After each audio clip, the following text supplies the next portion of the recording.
Arsenal versus Wolverhampton Wanderers predicted lineup. That is right lads, Arsenal are back in Premier League action this weekend as Arsenal versus Wolverhampton Wanderers in a must-win game at the Emirates Stadium, as the Gunners are without a win in the last 2 games, drawing to Leeds and losing to Aston Villa. So let's just say a win for Mikel Arteta's Arsenal is well overdue. Let's get the done. So with that being said guys, welcome back to your boys channel. Hopefully you guys are doing very well, and let's get into my Arsenal versus Wolverhampton Wanderers predicted lineup. Here we go.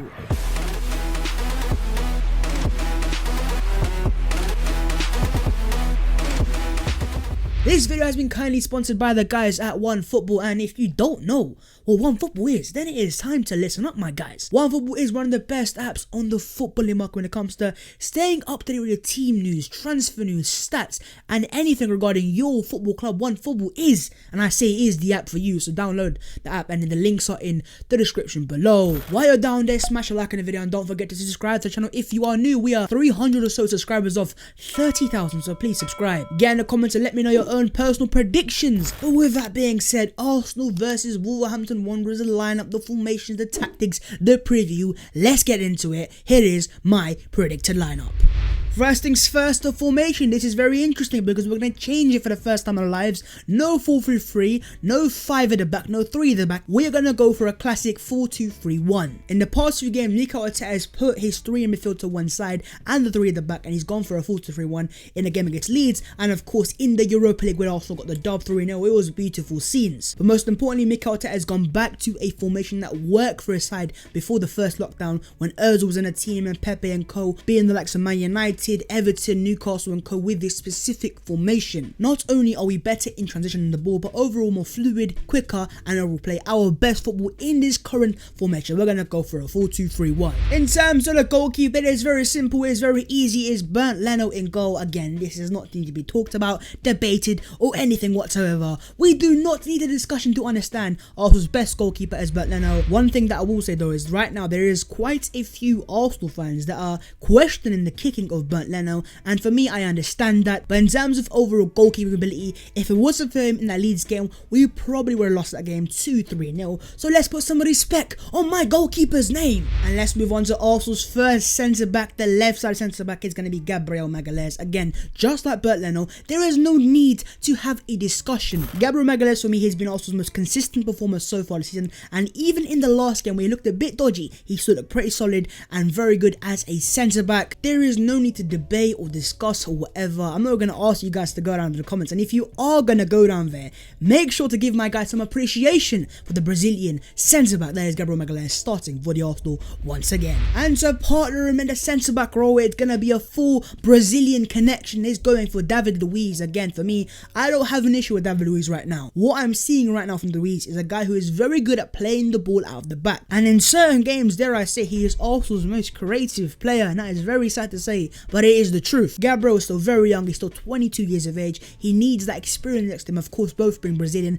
that of course helps out as well. And overall in this game, I want to see Arsenal more dominant and trying to get on the ball, and for that we need our best ball playing centre back. David Luiz is definitely up there. Now moving on to the right back, again this is a very simple answer. It's going to be Hector Bellerin, the guy who loves planting the trees. Now I know I just said easy, but saying that, you of course can make a discussion for Ainsley Maitland-Niles, but again this is a predicted lineup of what I think Mikel Arteta is going to play out, and I just do not see him dropping Hector Bellerin as it currently stands. Whether it's right, whether it's wrong, right now Bellerin has been in somewhat decent form, and in the last game against Leeds United in the Premier League, he made our best chance, and that is what I want to see more from Hector Bellerin, getting forwards but also making things happen. And so Hecky B, if you're gonna go forwards, if you want to maraud forwards and combine with a winger, please have an effect on the game. But yeah guys, get your thoughts in the comments and let me know your own thoughts on Hector Bellerin, and is he a better right back than Ainsley Maitland-Niles or even Cedric Suarez? Let's throw him in the conversation again as well. Moving on to the left back, it is Desco's finest, it is the go-to, it is KT Kirantini.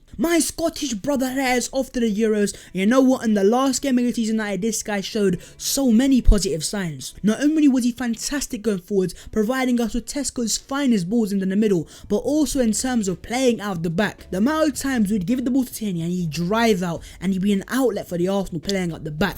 And then of course after the game, he's shown signs of leadership, signs that he cared, going up to my guy Alioski and saying, yo my guy, I'm Tatey, I'm Tesco's finest, respect me. And what have you done to my guy Nicolas Pepe? And in terms of that back four overall, Tierney, Gabriel, Luiz and Bellerin, I have no complaints. Of course you could start maybe Maitland-Niles, but in terms of left back, it's a go-to, so are the centre backs as well. So lads, that is my back four. Get yours in the comments below and let's have a bit of a debate. Moving on to the first central defensive midfielder, because of course we have two in the 4-2-3-1. It is going to be Granit Xhaka, the Swiss international. Now in terms of this one, I know there's going to be a lot of Arsenal fans that are going to disagree with it, but again, as I said right now, this is Mikel Arteta's predicted lineup. He is going to start Granit Xhaka, and the reason why I'm saying that is because in his last game in the Europa League, I know he started, but he was taken off in the 60th minute, and for me taking him off so early is an indication that he is resting him for this game to get his best pristine fitness, and that's why for me I think Granit Xhaka is going to start. One thing I have to say about Xhaka so far this season is you've kind of let me down. I know I was expecting a lot more from you. I was expecting you to kick on after the scenes, the remontada you had last year. I want to see you get the ball and move it forwards. I know you have the ability there, Xhaka. I know you have a beautiful left foot, but please now use it going forwards. I am sick and tired of seeing Arsenal in games, especially at the Emirates Stadium, playing football in reverse, going back to the goalkeeper, the left back, the centre back. Get the ball forwards, get it to the players now on the 10 or the wingers, and let's have some beautiful scenes. And partnering him in midfield, it is going to be the Ghanaian excellence that is Thomas Partey. Now I will say right now, this is a very hard call to make, and that is because as of right now, the time I'm currently filming it, I don't know if this guy's going to be past fit, and if he for some chance isn't past fit with a slight injury, just pretend I put in Danny Ceballos instead, and yeah, we're just going to move on with life. But if Thomas Partey is fit, if we have the Ghanaian ready to go on, I would start him as a no-brainer. And that is because right now he is a centerpiece of the Arsenal midfield. Whenever he plays, Arsenal have a lot more control in the midfield, and teams have to respect us as well. And for me to get the best out of Granit Xhaka, you need a player the quality Thomas Partey, the ability defensively, the physicality, but also the presence in midfield. Hopefully, let's get a praise in the chat, in the comments. Thomas Partey is past fit for this game. Please God, make it happen. Right here lads, moving on to the attacking midfielder, because of course it is a 4-2-3-1, so we're going to have our number 10, and that is going to be Joseph Willock, the star in the Europa League. Not only did he get 2 assists, he showed signs of what Arsenal need in the midfield, and most interesting in that game, he actually played in a double pivot alongside Granit Xhaka. But going back to that Leeds game, Willock, you disappointed us, you let us down. But yeah, in terms of getting the best out of this specific formation in the 4-2-3-1, I understand that we play Lacazette, and I wouldn't be surprised if you play him there, but right now with the form Willock's in, and obviously the energy of Arsenal as well, he's able to fit into a midfield 3, so if Arsenal need to defend a bit more, they can do that, and also gives the versatility going forwards. He can get in the box, he can get goals, and he can get assists. For me, Joe Willock is going to start for Mikel Arteta's Arsenal. But yeah guys, get in the comments and let me know who you would start as the number 10. Let me know your thoughts in the comments below. Moving on to the right winger, as much as I would love to say Nicolas Pepe, it cannot be, it is not meant to be. It is going to be man like Reiss Nelson, a star boy indeed. Now of course I understand he played his best football for Arsenal in that last game in the Europa League as a left winger, but of course with Pepe being suspended, with the Zidane headbutts, I think Arteta is given no other choice than to start Reiss Nelson, and that is not because of a suspension, but also because of how good he's been whenever he's come to the team. He's a very good 1v1 player, he's got a lot of speed, and he wants to get at players, and I'll tell you what, he has also seen a bit of a physical growth. He looks stronger and has more presence about him. But yeah, let me know your own thoughts on Reiss Nelson in the comments below, and how highly do you rate him, and does he have a future at Arsenal, because right now for me he's one of our brightest young players. Moving on to the left winger lads, and there's another star boy. It is Hale End's finest at the moment. It is Bukayo Saka. What a player, what a star boy we have here. Now first things first, in terms of that 3 in front of the 2 midfielders, it works for me. Nelson has speed, he's direct. Saka is naturally left footed, he's going to drive at players, he's a very good player there as well.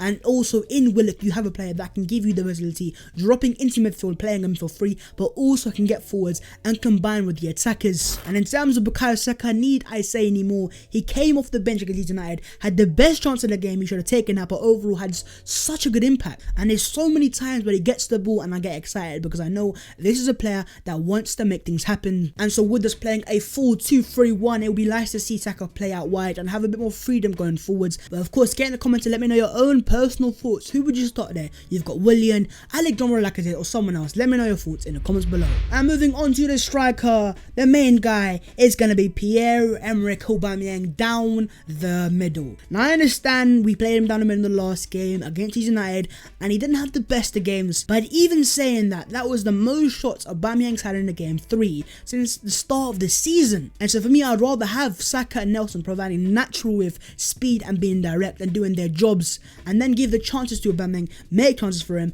and get him some goals. And for me now, Pierre-Emerick Aubameyang needs to start firing, getting goals and showing why you are the Arsenal captain. Let's fight for the club, get the goals and ultimately get Arsenal the W and get the 3 points. But yeah, there you guys go. That is my final lineup. I think Mikel Arteta is going to go for that. Of course, you have a few potential injuries, so hopefully, fingers crossed, they get past fit. But yeah, guys, it's now over to you in the comments. Let me know your personal predicted lineups and also what are your predictions. I'm going to go for a simple 2-1 Arsenal victory. Let's get the dub. But all that being said, guys, of course, as always, if you have enjoyed the video, so make sure to go down there, drop a like, and also smash the subscribe button as well. Do your boys channel a massive favour and download the OneFootball app. The links are in the description below. Follow all my social media and subscribe to my group channel, The Offsiders. The links are as always in the description below. But with that being said, guys, we're going to end it there and there. This has been my Arsenal versus Wolverhampton Wanderers predictor lineup and my preview. It is going to be a must-win game. It's going to be a difficult game, but hopefully Arsenal can get the dub and back on track. I will see you guys very soon with some more content in a bit.